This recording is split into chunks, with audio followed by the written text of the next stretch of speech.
दोस्तों, आज tin जूद entertainer channel में आज हम आपके लिए लेकर आए हैं उत्तराखंड में स्थित बद्रीनाथ धाम के ऊपर एक पौराणिक कथा। तो चलिए शुरू करते हैं कहानी। बद्रीनाथ धाम सदियों पहले, जब पृथ्वी पर धर्म की स्थापना और दुष्टों का संहार करने के लिए भगवान विष्णु ने नर और नारायण के रूप में अवतार लिया, तब उन्होंने तपस्या के लिए एक शांत और पवित्र स्थान की खोज की।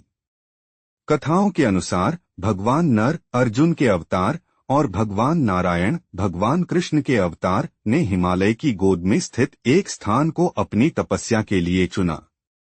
यह स्थान, जिसे आज बद्रीनाथ धाम के नाम से जाना जाता है, उस समय पूरी तरह से बेर के पेड़ों बद्री वृक्ष से ढका हुआ था। इसी कारण इस स्थान का नाम बद्रिकाश्रम पड़ा। माना जाता है कि नर और नारायण ने इसी स्थान पर कठोर तपस्या की थी, जिससे वातावरण और भी शुद्ध व पवित्र हो गया।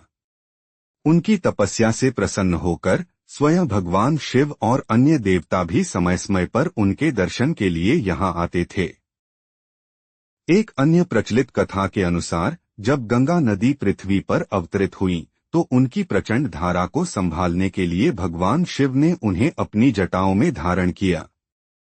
लेकिन गंगा की एक धारा, जिसे अलकनंदा के नाम से जाना जाता है, बद्रीनाथ के पास से होकर बहने लगी।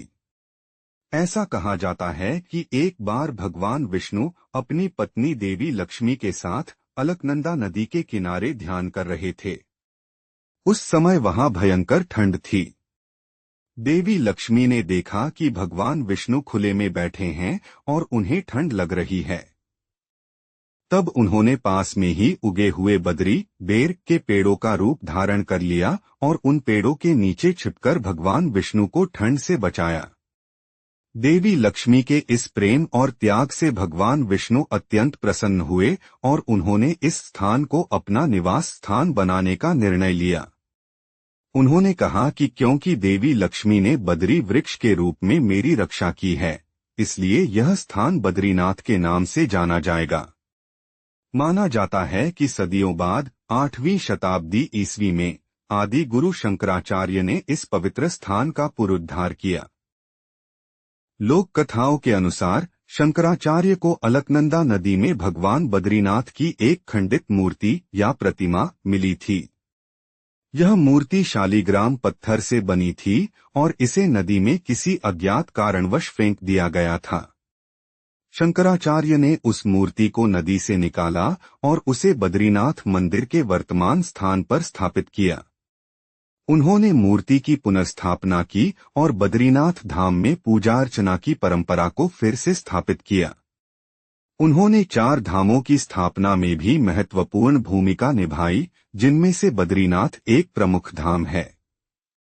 बद्रीनाथ धाम में भगवान विष्णु की पूजा की जाती है। यहाँ के मुख्य पुजारी को रावल कहा जाता है, जो दक्षिण भारत के केरल राज्य से होते हैं। यह परंपरा आदि शंकराचार्य द्वारा ही शुरू की गई थी, ताकि यह सुनिश्चित हो सके कि मंदिर की पवित्रता और परंपराएं अक्षुण्ण रहें। हर साल शीतकाल में जब बद्रीनाथ मंदिर के कपाट बंद होते हैं, तो भगवान की उत्सव मूर्ति को जोशीमठ में स्थित नरसिंह मंदिर में ले जाया जाता है और वहीं उनकी पूजा की जाती है। ग्रीष्मकाल में जब कपाट फिर से खुलते हैं, तो मूर्ति को वापस बद्रीनाथ लाया जाता है। उम्मीद है कि ये वीडियो आपको जरूर पसंद आया होगा। दोस्तों, इसे ही रोचक कहानियों के लिए चैनल को लिखें और सब्सक्राइब जरूर करें।